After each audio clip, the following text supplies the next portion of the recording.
Welcome to another episode of Whitetail Rendezvous, coming to you 6 days a week as we interview whitetail experts and hear their traditions and personal stories of the hunt.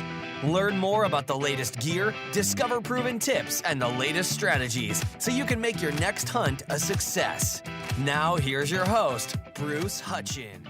Whitetail Rendezvous is pleased to announce a partnership with GoHunt.com. Who's GoHunt.com? Well, if you're a DIY hunter, you need the information at GoHunt.com/insider. Why? Because it provides 4,200 profiles, every unit, every species, and every season. Furthermore, they give in-depth analysis, interactive maps, unit access, and seasonal trends. Draw odds are very important, and they give you the most accurate information in the business. All this is available when you go to GoHunt.com/insider. Make sure you use promo code WR when you join Insider. You'll get a $50 gift card for GoHunt.com Gear Shop. Remember, when you become a member of GoHunt.com/insider, you're going to get a $50 gift card to Go Hunt Gear Shop. What's in the gear shop? The best gear that you can buy for hunting the West. All in all, if you're hunting out West in 2018, GoHunt.com/insider is where you need to be to get all the research information. When you use promo code WR, Whitetail Rendezvous receives a small commission from GoHunt.com. This is Bruce Hutchin, the host of Whitetail Rendezvous, and we're traveling out to Iowa today, and we're going to connect with Jordon Howell. Now, Jordon came out of the mountains of North Carolina, but he sure as heck didn't stay there because there weren't any big deer there. So he started for the Midwest and made up his mind to move out to the Midwest, and he did that and moved to Indiana and started to learn how to hunt deer. And he decided, let me see here, about 2016. Is that correct, Jordon? Yep, 2016. Yeah, he moved to southern Iowa, and Iowa is the land of giants, folks, and everybody knows that, so we don't have to embellish that anymore. But the thing you're going to enjoy with the episode today is that Jordon is a DIY self-taught hunter. So, Jordon, welcome to Whitetail Rendezvous. Thank you, sir. Well, Jordon, in the warm-up, we talked about a lot of different things, and, I'm going to start right off. Why did you even start hunting? What got you going? When I was little, none of my family actually actively hunted, but my dad, one of my favorite things to do when I was a kid, he would tell me stories about when he used to live out west in Colorado and would hunt elk and mule deer and track them in the snow in the high country. And he had actually quit hunting, because of some health reasons. And so he was never actually able to take me out hunting, but I was completely fascinated with listening to him talk about the stories of him and his buddy. And in North Carolina, we didn't have any elk or mule deer or anything like that to go after. And so about the only thing we had was whitetails, and we didn't have very many of those. But so when I was about 12 or 13, went and got myself a bow and decided I was going to learn how to hunt on my own. And I wasn't very good at it. It took me a long time to kill my first deer, but that's basically where I got my start. Now, uncles and grandpas, they didn't hunt, or best friends didn't hunt at all? Well, when I was younger, the friends that I had, most of them didn't. Most of their parents didn't. There were some kids in my school that hunted, but they weren't really the group of friends that I was in when I was in my younger years. And so I was literally just relying on my dad's stories. That's really the only exposure I had to hunting early on. So what really got you going? What fueled the fire, made you as passionate as you are, as you have a number of, Pope and Young class deer, to your credit? Where'd that passion come from? Well, to me, it was the challenge and the satisfaction of being able to go after one of the smartest animals that lives on the planet. I was unbelievably frustrated, the first few years trying to hunt deer, and I actually started with a bow as opposed to a rifle like most people because my mom didn't want me to own a rifle. So the only thing I had was to learn how to bow hunt, which I'm actually thankful that she didn't buy me a rifle because it taught me a lot more, I think, than if I'd started out with a rifle. And that first deer that I got, I mean, he was just a little old button buck. He wasn't anything special, but I was so proud of that deer, and he might as well have been Milo Hansen's deer. And every deer that I killed after that, I learned a little bit more. And when I finally started getting into trying to target bigger deer and figuring out that they're a completely different animal than a regular whitetail, and I have so much respect for a mature whitetail buck, the way that they think and the way that they act, that it's really the passion for me is that the challenge behind targeting mature deer in particular and being able to do that with consistency is and doing it in a position like I am where I don't own any land at all. I mean, I certainly don't have access to thousands of acres of managed land. I mean, granted, I would if I could, but me being basically a blue collar guy who has to do it on a regular budget and is completely self taught. I never had anybody to hold my hand or show me how to hunt a deer. I just enjoy the challenge of it. And it is challenging because, there's hundreds of books and magazines and videos and shows and, it's a huge industry. Somebody said, $34 billion industry, the whitetail industry, with over 15 million people that participate in it. And so it's a huge business. But, some of us do it because we just like to sit around the campfire in the cabin or, behind hay bales and do nothing but rifle hunt. Other people hunt with their muzzleloaders or archers and, compound. Not compound. Mm-hmm. Yeah, compounds are stick and a string, and then crossbows. So there's a lot of different ways to take a whitetail, but consistently taking Pope and Young class deer is a tough chore. And then you've got some, over 150 inches. And you took three bucks in 2017. So how did that all work out? Did you hunt three different states, or how did that come to be? In Iowa as a resident, you're allowed to get two buck tags anyway. You can get a statewide archery and a statewide gun tag, and then I'm also a farm tenant. I farm about 260 acres where I live, and so you can also get a farm landowner tag, which is an extra buck tag. And so all three of the deer were taken in Iowa. Okay. Thanks for explaining that, because some people might say when they hear the show, well, how does that work? Well, folks, you just heard from Jordon how that all works out in Iowa for residents. Now, as far as I know, non-residents, we get one tag and one deer, and we can shoot a doe, but that's it. Right, yeah.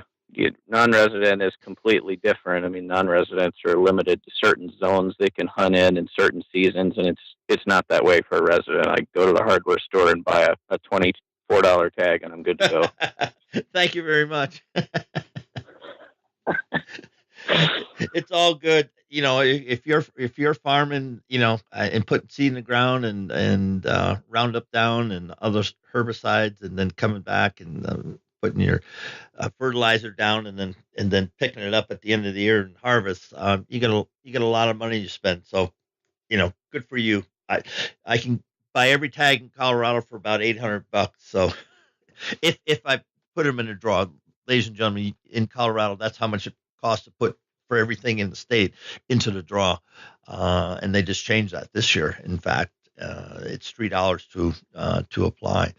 Anyway, getting back to that, I thought we'd put the first part of the show or first half of the show and talk, specifically and about the $3 that you did take in 217, because collectively the average, I'm going to call it 159, something in there, close to 160. So, to shoot one 150 class deer or better is darn good any place. but to take 3, that's a little different. So which one do you want to start off with? Well, I guess the first one that I killed on opening day, October 1st. All right. So how did you know where he was? And just walk us through it. I mean, because you shed hunt, I know you got cameras out, and we'll give a plug. You can give a plug for the Radix Trail Cameras, at any time you want. But so just take us through one when did you first see him, and then tell us the story. Sure. Well, the hunt for that particular deer started in 2016 when I first moved to Iowa. He actually lived on the very first piece of property I ever got permission to hunt on in Iowa. I had lived in Iowa about a week. We had got moved in, and I had a week before I had to start my new job. And I told my wife, I'm like, I'm going to go knock on doors and find permission. And people think that it's such a myth or something that, you can't find permission on quality ground in a premium state just, without spending a bunch of money. And it literally took me two days to find this farm. Very nice landowner, and just knocked on the door, got permission. And what's unique about the property is it's 460 acres, but there's only about 5 acres of woods. The entire rest of the property is nothing but cattle pasture that's fenced off in about 40-acre sections, and it's active cattle pasture. So it really doesn't look like premium deer habitat. But what makes this property special is the property that sits next to it, the neighbors, is not hunted, and it is a giant sanctuary. It's about 250 acres of just brush and cedars and creek bottoms and just all the cover a whitetail could ever want. And basically all the deer live there. But the farm that I have access to, a lot of those 40-acre sections, not all of them have cows in at the same time because they're rotated, and some of them are kept as hay fields, and so there's a lot of alfalfa. Some of them have beans, some have corn, so there's a lot of food. So even though it's wide open, in the evenings, deer literally pour out into this property. I mean, 30, 40, 50 deer an evening you'll see out in this cow pasture. It's pretty challenging to hunt because the terrain is so wide open, but it's pretty rolling. And so in 2016, I started hunting it out of ground blinds because that's the only way you can hunt it. There's no trees really to speak of. And I started seeing with consistency this really big 170-inch 10-point coming out in the same general area during bow season from October 1st to about October 28th. I think I saw him 5 times, and he would always come out into the cattle pasture in the same place, and he would always walk past the exact same row of round hay bales. So there's not a lot of terrain features, but deer are creatures of edge, and that row of hay bales gave him something to hide behind when he walked. And so every time I saw him, no matter where he came out, he would end up by those hay bales. And I didn't have a way to get over there, and the season was already in progress, so I didn't want to go put up a new blind and disturb it. And so I basically tried to hunt him from a distance, got close a couple of times with my bow, but never got a shot. And actually during shotgun season, I had my wife with me, and she was shotgun hunting, and we almost got a shot at him. He ran past our blind, actually chasing a doe fawn in December. Before the end of the season, I ended up seeing that deer like eight different times, and always on one particular part of the farm, and it was always concentrated around this group of hay bales with a little pond behind it. And the season ended. I didn't get him. Put my cameras out last summer. Didn't have any summer velvet pictures of him. And even the previous summer, I had 0 velvet pictures of him. I never saw him until the season had started. And so I knew that buck really didn't spend the summertime near that property, that he kind of moved in once October came around. And the same thing kind of this year, or this past season, no velvet pictures. And then on September the 6th, I checked the trail camera, and I had 2 pictures of him in daylight. And honestly, that's all I needed to know. I was confident in that deer that he had not been pressured. No one had hunted this property other than me in a long time. And I just had a hunch that he might do the same thing in 2017 that he did the year before. And so when I got that picture of him on September 6th, I went back to that row of hay bales and I put up an elevated blind. I built a little platform about 5 feet tall and put a pop-up on top of it so I could see over the hay bales. And it's literally just out in the middle of a cattle pasture. There's not a tree within 200 yards.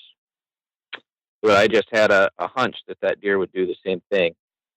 Clearly a super mature deer. I think he was 7.5 years old.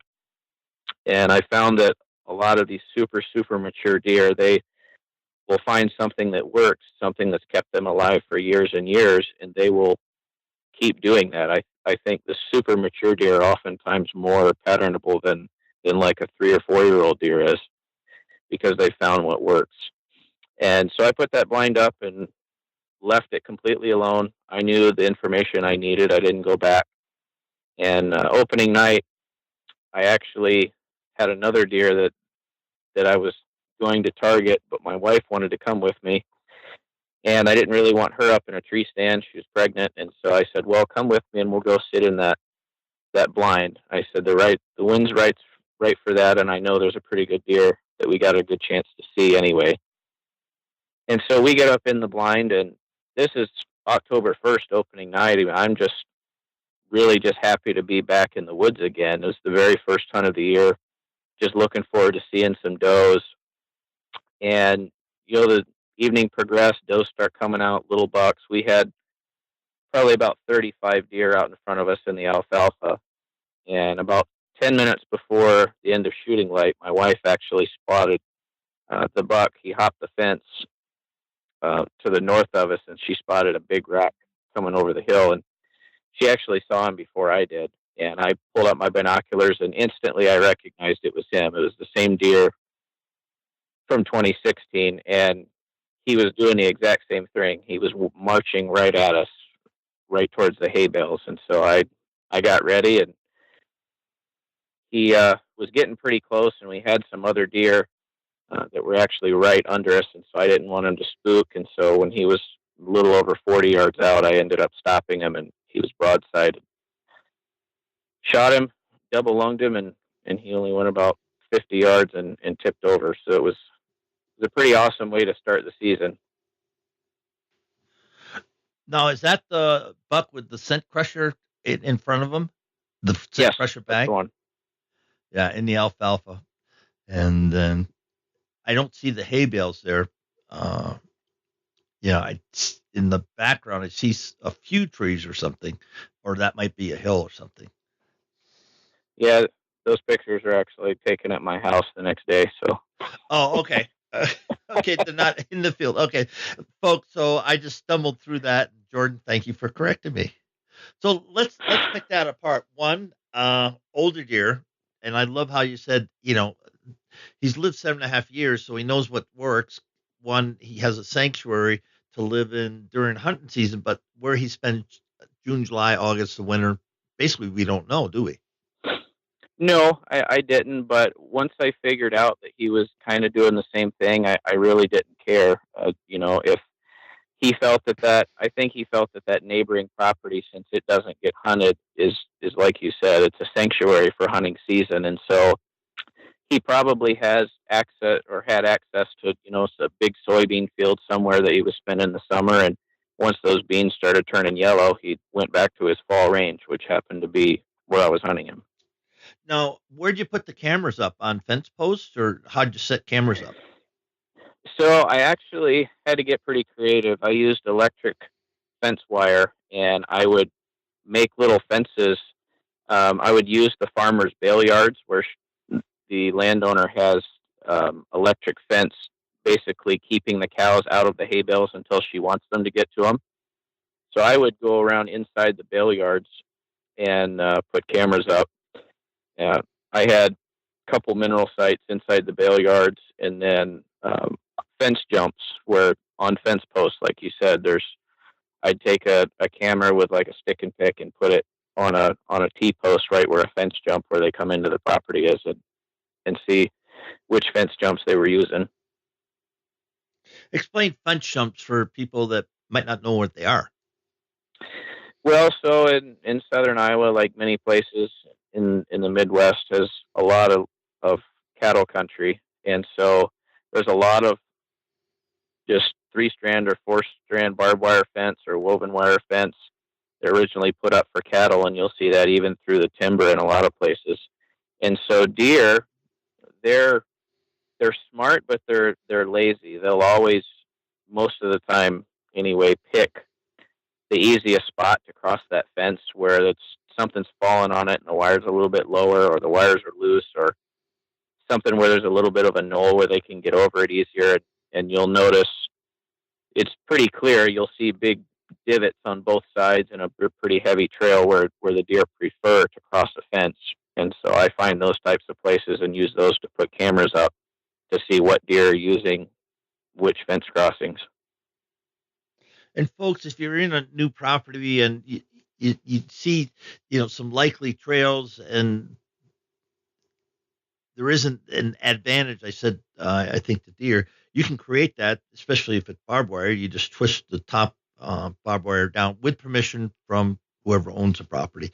But that has worked for a lot of people to kind of funnel them, if that's the correct word, Jordon. You can use that to funnel them into a field, and especially where you have trees, it gets them closer to you. Your thoughts on that? Yeah, for sure. If you're allowed to, I've many times lowered a top strand or sometimes even opened up a small section of fence. I've done that on some other properties to actually encourage deer to cross in a certain spot, and they will do that.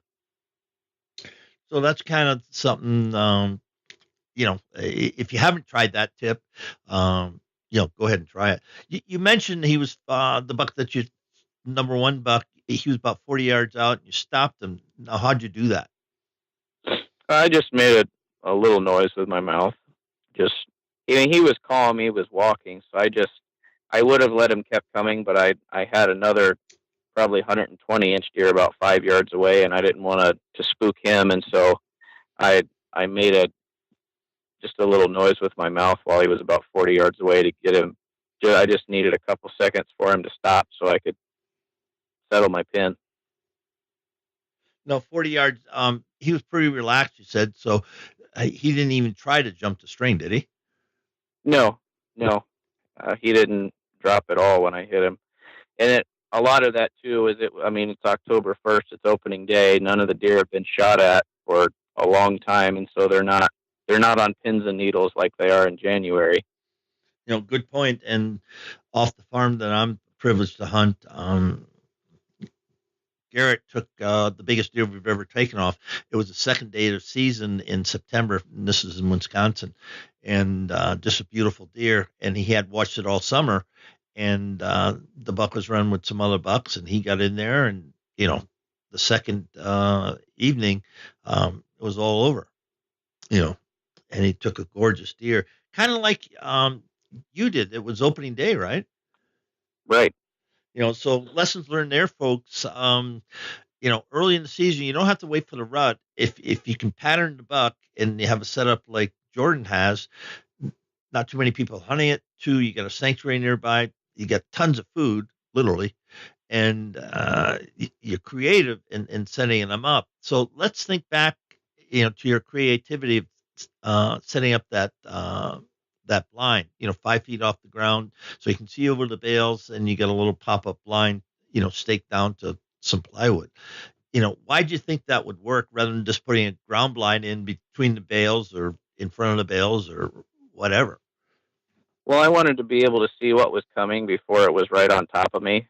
And the pasture that I was hunting over has some topography to it. And so there's a little bit of a hill about 30 yards out from me. And with the blind sitting right on the ground, you can't see over the hill. But with the blind elevated, I could see all the way to the fence where the deer actually drop. And so instead of the deer being in range before I know they're there, it gave me a lot more visibility. That was really the thought process behind it. And I did it early enough in the year where the deer didn't pay any attention to it at all. Yeah, just another blob out there, right? Yeah. And it's a working cattle farm. And so there's always stuff changing, bales being moved and tractors. And so the deer really don't pay that much attention to new structures appearing anyway. So let's get back to the teaching moment that taught me and hopefully the listeners. You got a wide open, pasture and not a tree to be seen. You got some little bit of topography and you got some hay bales, and you figured it out by just watching the deer. And as we talked in the warm up, you think about deer 365 days a year. I know that. Then you zero in on one deer, forget about a hit list.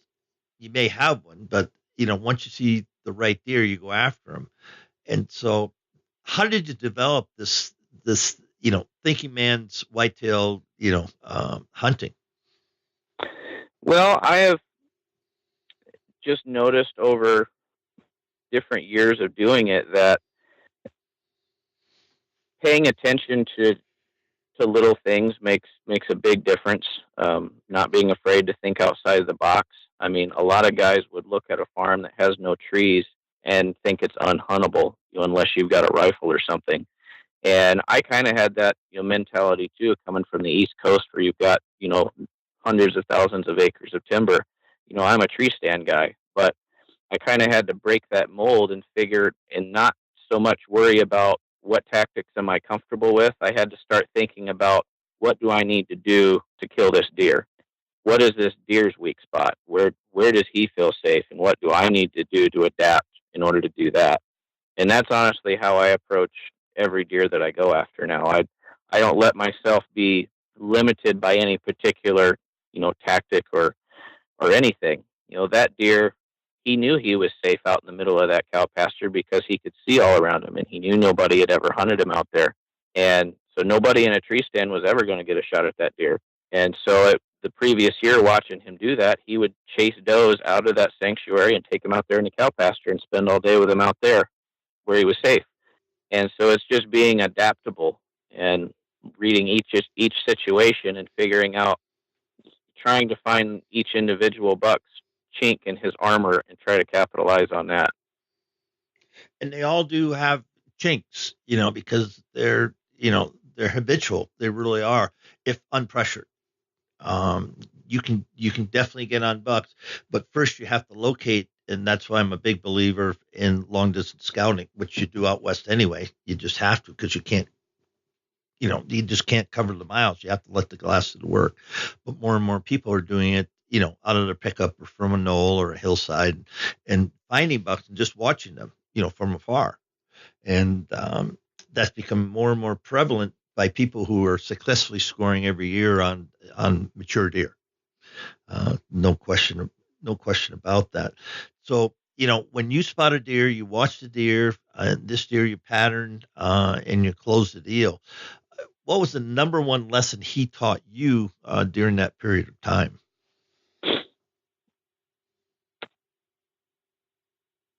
I think that I'm becoming more and more of a believer in previous year's data on deer.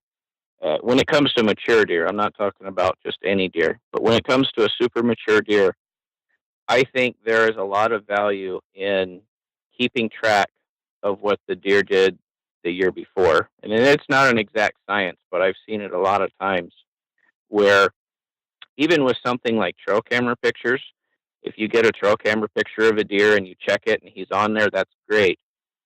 That doesn't necessarily mean you can go get in the stand and kill that deer, because by the time you check that picture, he's already been there. He might be somewhere else. But if you can go back and look at previous year's data, I'm fairly young, but I'm kind of old school. I keep a logbook, like a manual logbook of all my hunts, and I log down, what I saw and where I saw it, and when I got a picture of a certain deer. And I have files on specific deer. I mean, it's kind of ridiculous the extent I go to, but if you can go back and look and see on this date range, this deer was in this general area, in the daylight for, a year or 2 years in a row, there's a good chance he's going to do that in the future. And one of the biggest things that deer taught me is how much that can be true. Because if I had just approached that like a new season, setting up on the areas where most of the other deer were going and setting up on traditional sign, I wouldn't have even been in the game on that deer. I would have been the same way as I was the year before. But it was because I didn't have a trail camera picture of that deer next to those hay bales in 2017. The trail camera picture I had of him was on a different side of the farm, but I remembered from the year before that was his favorite spot to go when he was on that farm. And so me hunting there was based on what he did the previous year. A guy named Fred Bear, it's been told, kept a journal for every single hunt he was on. And the people, historians and everything like that, handwritten, and just a wealth of knowledge that he learned, from all over any place he hunted. He kept the journal of that hunt, and that helped make him the hunter, he was. And it's just amazing. Even with, we have self iPhones and everything, we can collect data right in the field. But like yourself, you said it's ridiculous the data you have. And I'll counter that. No, it's not ridiculous. That's one of the reasons for your success, because you're studying the deer. You're not just hunting. And there's a huge difference of that. I've been both. I've studied specific animals and been successful and not been successful. And other times I just went hunting and to see what would turn up. And, both techniques will work. But if you really want to hone in on specific deer, the more data you have, the better off you're going to be. Your thoughts? No, I agree. The information is key. I mean, there's no such thing as too much information, and there's little tidbits of information or just puzzle pieces, and that's really all hunting big deer is. Is it once in a while you might get lucky and kill one, but more often than not, when you kill a big deer, it's because you're able to put together all those little pieces over time and figure out where you needed to be. Yeah, and my friend Garrett Shear, he spent the whole summer on that deer, and the deer was only down from the house, 200 yards. The house, road, timber, food, and he could almost watch them from the road. You have foliage, of course, in the summer, but it was interesting how much time he put on that deer, and it was just amazing, what he did. He's kind of spoiled now. He's in his 20s, and he's taking, a Boone and Crockett class deer with his bow. But enough of that. Now, before we go to deer number 2, let's give a shout out to Radix Trail Cameras. What makes them special for you? Well, I started doing some work with Radix last year. They're a pretty new name in the trail camera industry. We actually have the smallest trail camera that's on the market, and the image sensors in the cameras are super big, and so the pictures that we get are more comparable to what you would see like an entry level DSLR camera take.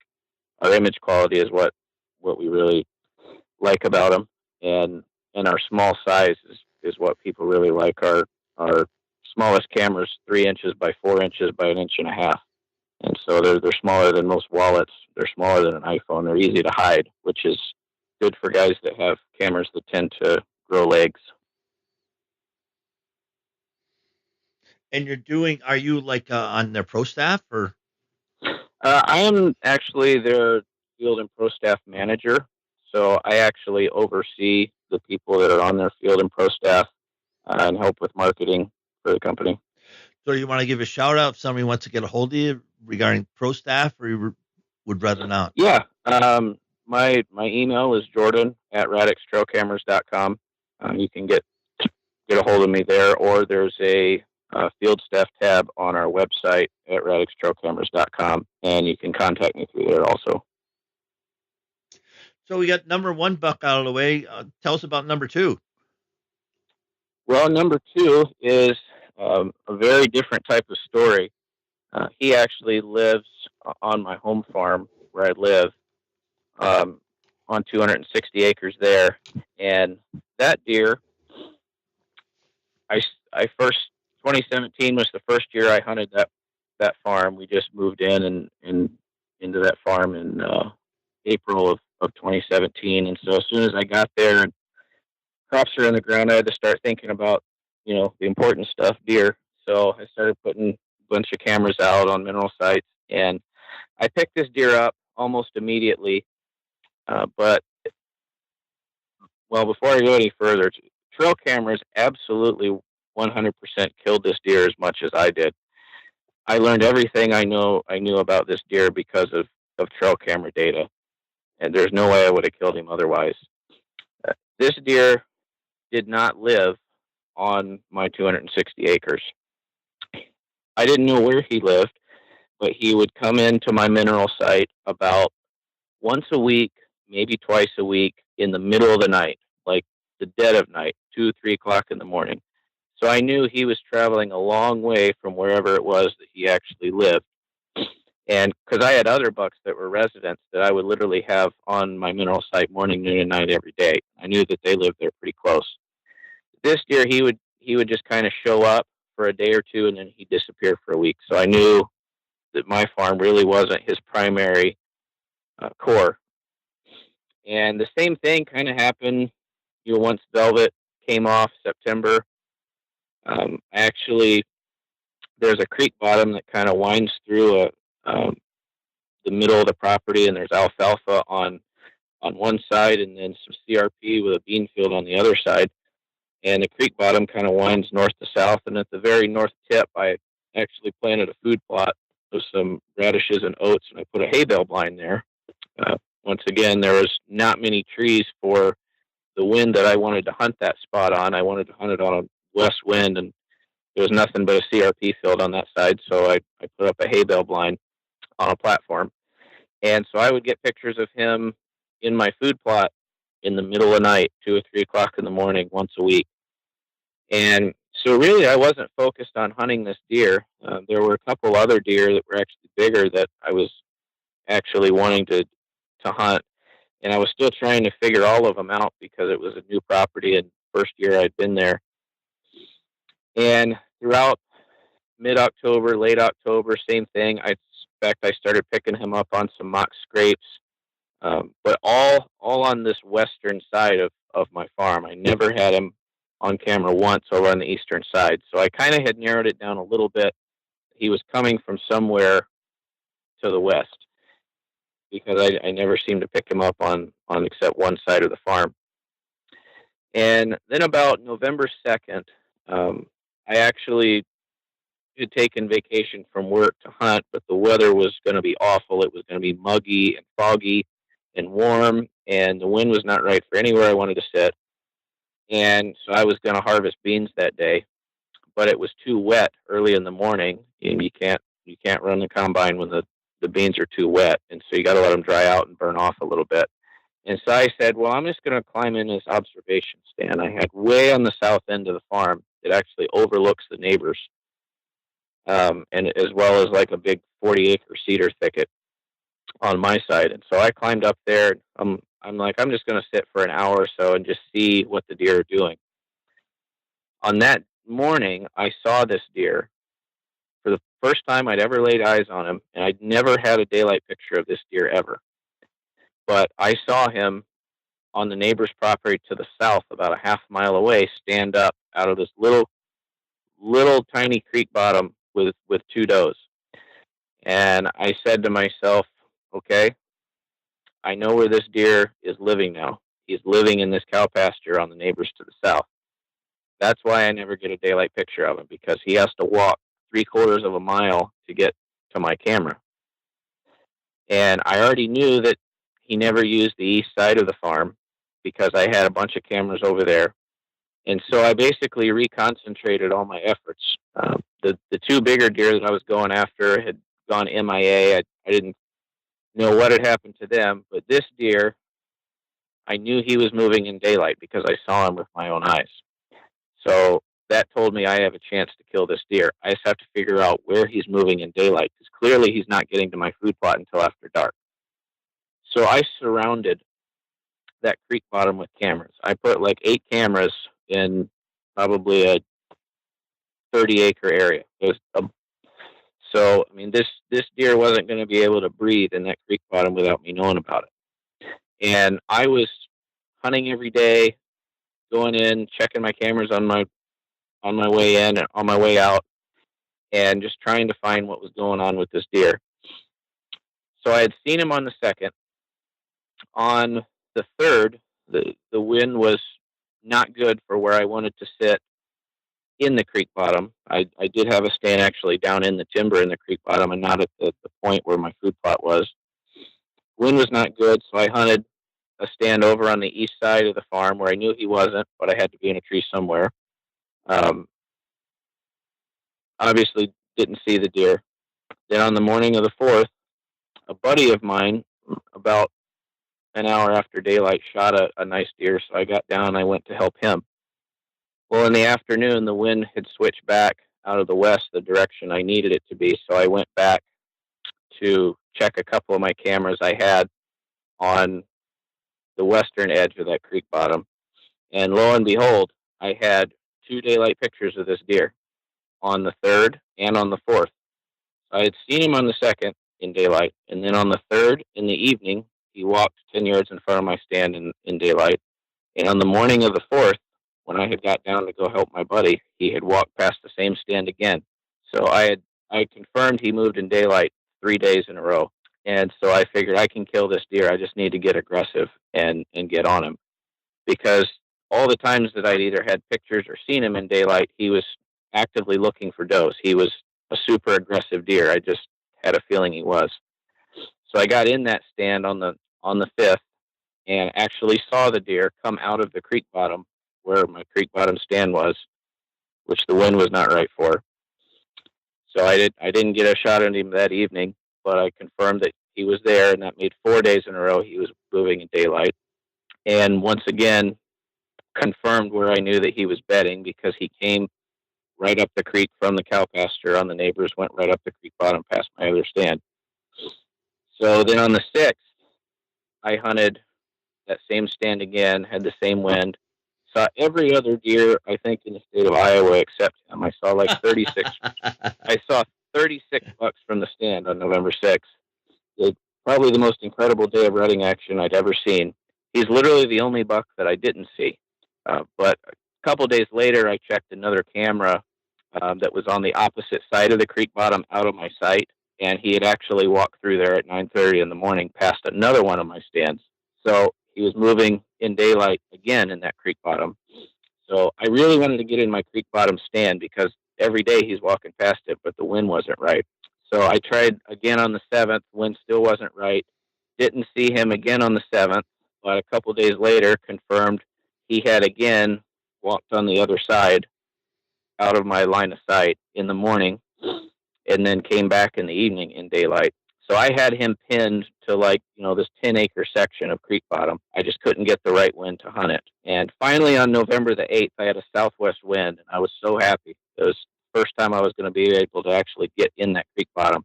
So I went in there before dark, climbed up in the tree, and lo and behold, about 3 o'clock in the afternoon, he stood up out of the neighbor's cow pasture and came wandering up the creek bottom past me at 35 yards, and I shot him. Now, how wide is that creek bottom? At its widest point, it's probably 70 yards. It's not super wide. It's literally just a strip in between two fields that's timbered with a creek in the middle. So would you call that pinch points throughout it, or just a huge long funnel? Yeah, the whole thing's pretty much a long funnel. It's just kind of meanders along down in the low spot in between the two fields. Amazing. So listeners, takeaways, not everybody can have as many trail cameras as Jordon. I get that, but make what you have, make the best use of them. And again, figure the deer out. Think the deer out and close the circle, and close the circle, and close the circle till you're at 35 yards and the deal's done. Because Jordon did have him just across the creek and couldn't see him on one of the days. Amazing. Well, let's move on to buck number 3. Okay, well, that one is a little bit simpler, but it actually goes back to previous year history, which is something I believe more and more in every year. This was actually on the same farm where I shot the deer opening day. I did not have any previous history with this deer, no trail camera pictures of him. But on that same farm in 2016, my first year hunting it, I noticed that during the secondary rut, that middle to later part of December, that there was a tremendous influx of mature bucks. I actually saw more rutting activity in December in 2016 on that farm than I did during November. And I think that's because on this particular farm, there is an extremely high deer population. So there's a lot of does. There's a lot of bucks too, but not all of the does get bred during that first cycle. And so there's a lot of younger does and doe fawns that come in December. And so I, in 2016, experienced all of a sudden that property seemed like it inhaled like 5 or 6, 4-year-old or better deer in December, and they were chasing does like it was November. So I was kind of banking on that same thing to happen. I had not actually set foot on that property since October 1st. I had left it completely alone during the rut, just had cameras running, and I knew I was going to go back and try to get a deer during late season. So I had a hay bale blind set up, basically overlooking a big bottom that was full of alfalfa, where I know does like to come out and feed every single evening. It's normally like a spot where I go and try to shoot a doe. And opening night of muzzleloader season was, I think, the 19th of December. The wind wasn't right, so I didn't go. So 20th was my first night to actually go and hunt. And so I just figured it was the right time of year. I figured that property would have inhaled some mature bucks if there were, in fact, some does that were going to come into heat. So I got into my blind after work. I actually got there pretty late. I didn't get in my blind till almost 4 o'clock. And as soon as I got in my blind, there were about 6 doe fawns, hopped the fence, came out, started feeding in the alfalfa, and kind of meandered past me at about 100 yards. And literally about 4 minutes later, I saw a big body walking through the cedars out of that sanctuary on the neighbors. Saw him. He came up, hopped the fence, stood there, looked, and he saw that herd of doe fawns, and he just started marching right at him like he was on a mission. I mean, his hocks were black and just running down the back of his legs. He was ruddy like it was the middle of November, but it was December 20th. And so, I mean, you could have probably walked up there and yelled at that deer and not scared him away. He was on a mission to go to those doe fawns. And so he basically pranced right in front of my bale blind at 100 yards and actually stopped on his own to look at the does, and I dropped him with my muzzleloader. So my muzzleloader season ended pretty quick. Yeah, that of the 3 hunts you just discussed, that was the most you knew he was hanging out there, and just you closed the deal. Yeah, it was just a numbers thing. I knew where the most does within a couple miles were going to be, and I just anticipated that the bucks would do what they did the year before, and there'd be a good one there somewhere following them. Again, folks, data, trends, patterns, whatever you want to call it. Unpressured deer, though, and that's what I've heard, throughout our whole chat here. You're hunting unpressured deer because you get in, get out, Lance, that creek bottom, and he never blew up. You never blew him out of there. Well, right, and even though I hunted a lot of days, I only sat in the creek bottom once because I waited till the conditions were right. I knew he was in there every day, but it wasn't worth it to me to educate him if the conditions weren't perfect. And that's one thing I'm big on too. I don't care how big the deer is. If the conditions aren't right, I'm not going in there. It's not worth it to me to risk educating that deer. They're already so smart. It's not worth it to me to give them any more of an advantage.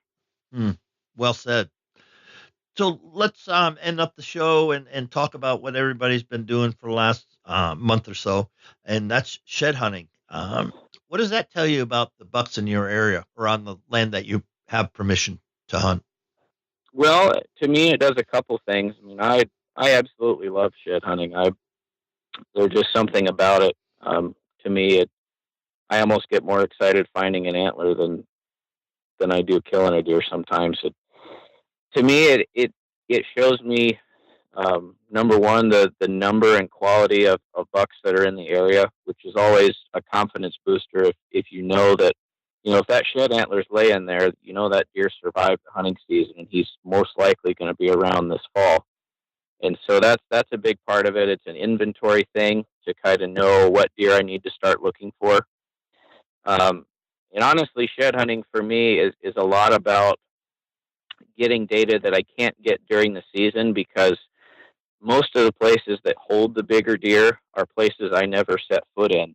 And, there's sanctuaries that I will only go into, a couple times a year when I go in there and look for sheds, and that's it. So I'm going in there for as much as data collection as I am actually looking for the antlers. If I can find, a particular ridge where I think a particular buck or a group of bucks are bedding, I can file that away and actually use that in the fall. And then also, trying to confirm that, that the deer that I was going after, were they as big as I thought they were, or were they as old as I thought they were? And it just helps me. They're all just little puzzle pieces that I use with all the data I get the rest of the year to try to piece together a plan on deer. Now, all total, how many acres do you have permission to hunt on? All totaled, probably about 2,500 or so.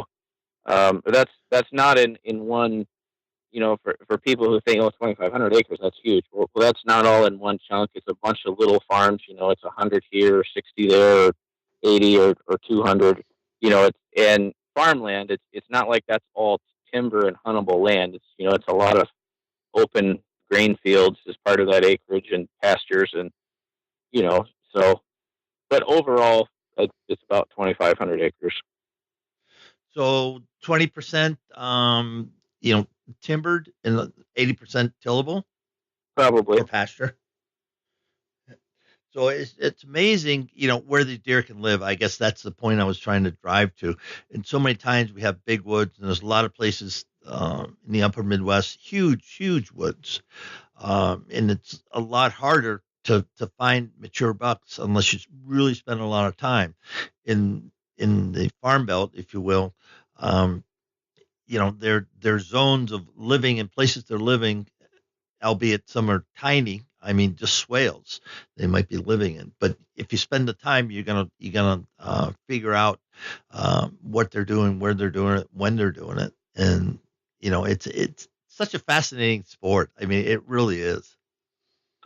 It is. I have so much respect for the whitetail. I mean, I think he's one of the most majestic, smartest creatures that was ever put on this earth. And I have a ton of respect for them in what they have to go through every single day just to survive. And not just from hunters. I mean, they're constantly being, whether it's predators or vehicles or hunters or dogs or whatever it is, they're such survivors, and I have a ton of respect for them. As do all deer hunters, one way or another. We've all been schooled so many times that you go, how did that happen? I mean, when you know the woods and places so well, if they're hunting for years and years and years, it said he should be right there, and then he pops up someplace 100 yards away, and you go, oh man, everything was right. Well, he patterned us better I've been patterned. He patterned me better than I patterned him. Let's call it that way. Oh, for sure. I mean, deer have personalities and they have memories. I mean, they remember things better than I think a lot of hunters give them credit for. Yeah, important point. Because I've had deer, and watch them come by stands. Know he's hunting them, and I'm only a couple hundred yards away, and I can see that stand, and they'll come up and they'll bucks. They'll pop their head up and just look at the stand, and and there's nobody there. There's no scent. There's no anything. The stand been there for months, and they just kind of check it out. So, there are lots. Everybody knows they're smart, and I think the maturity are a heck of a lot smarter than we give them credit for. That's my thought. Yeah, I think when a buck turns 4 years old, it's something weird happens. It's like he walks up to a pond and sees his reflection and sees he's got a great big rack, and he's like, I need to act different now. They turn into a different animal, and they don't even think the same way as a regular deer anymore. Yeah. Well said. Well, Jordon, we're well into an hour of your time, and I want to just thank you so much. And I can't wait to talk to you, next spring and find out what the heck happened in 2018. That would, I really look forward to it because you bring, a real in-depth sense of what mature deer hunting is all about, and the aspect of spending more time scouting and figuring out what the deer's doing than actually hunting them. In your case, I think you said, you had two first sit kills, and the other one took a little bit of time, but a lot of people have told me that. Very successful people have told me that on the show, that they do all the work, and then the hunt, if they do their part right, they know that deer's coming, and it's just a matter of is the wind going to change? Are you going to drop your rangefinder? Who knows? And all those things happen. But other than that, 1, 2, or 3 days, and they've got that buck on the ground, or they leave. The game over, and he won, and on to the next one on the hit list. Your thoughts on that? We're going to close up. Well, I mean, you're right. I mean, preparation is key, and the more of it you do, the better chance you have. But chances are, more often than not, the deer's still going to win. But it's nice when it works out once in a while, and the more preparation you do, the higher chance you have of it working out more often. Well, Jordon Howell, thank you so much for being a guest on Whitetail Rendezvous, and thousands of people are going to hear, your podcast and your episode. And folks, if you have questions, Jordon, what's the email that you'd like people to reach out to you? Sure, it's Jordon at radixtrailcameras.com. And of course, you can reach me at whitetailrendezvous@gmail.com. So with that, again, Jordon, thank you so much for being a guest, and, keep up doing your work, and, start doing some self-filming, because that, just, throwing it up on YouTube, I think that would be an interesting, journal also. Well, it's something that I'm kind of toying with. We'll see. I mean, it's definitely a fun journey. So it'll be fun to see what happens this year. Hopefully I won't say I'm going to, predict that I'm going to have as much success as I did in 2017, but hopefully I'll be able to find at least one good one. And with that, folks, I'm going to say adios, and we'll be talking soon. Hey, if you're putting in for your tags out here in Colorado, it's April, it's 3rd to 6th. I don't have the proclamation in front of me, but check that out. And if you want to hunt out west, one of the best companies to give you research is GoHunt.com, and I've been aligned with them for a long time, and just great guys over there, Chris Proder and the crew. So with that, Jordon, we're going to sign off and say have a great day, sir. All right. Thank you. You too. Hey, folks, we're heading over to Oklahoma today, and we're going to visit with Chad Bales. Now, Chad started at 12 years old with his grandpa's 30-30, and guess what? He did get a 6-point buck. He's never stopped hunting whitetails since then. He's been with industry groups called Outdoor Legacy. He's working with some other companies, and there's a field camera now, a trail camera that he's using, that he's getting some good success. But the biggest thing that he's done, he started a supplement program for deer on a lease in his home state of Oklahoma. All in all, Chad does one thing. He hunts hard, and he's very fortunate because in 2016 he had a tree stand accident and his harness broke and he fell and got a little banged up, but that was all. So he's got a great story to tell about being safe all the time. So sit back, listen to another great episode of Whitetail Rendezvous. Thanks for joining us. Be sure to tune in tomorrow for another episode of Whitetail Rendezvous, where you can listen and learn from the experts so you can be more successful on your next hunt. Until next time, listen, learn, and succeed.